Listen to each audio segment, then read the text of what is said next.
חשבתי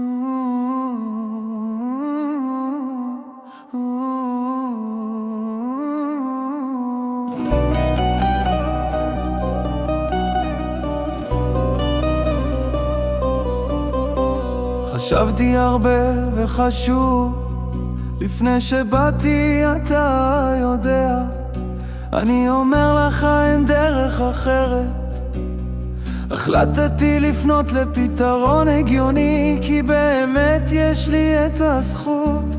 אתה הדבר הכי מוזר שידעתי אי פעם, סגר רק ברק אפל. זה היה ההלם של חיי למען אמת, תקופה של השפלה והשפלה שנתי את זה מאוד.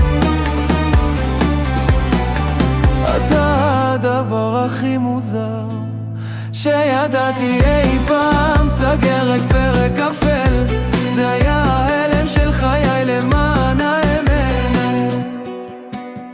נשארתי ובטיפשותי החזקתי מעמד וסבלתי, דיכאתי את גאוותי ואמרתי שהוא השתנה בשבילי תחת דגל האהבה.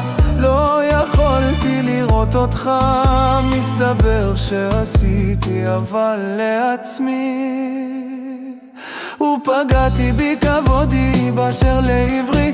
לעזאזל עם הזיכרונות, ואני לא אגיד שאני מתחרט על כך, כי באמת למדתי הרעיון של לחכות לרגשות מכל אחד הוא כמו להשקות ורד מלאכותי ולחכות שהוא יגדל באמת. את הדבר הכי מוזר שהכרתי אי פעם, את דף אפל שסיגרתי בקלות, ההלם של חיי, תקופה של השפלה והשפלה.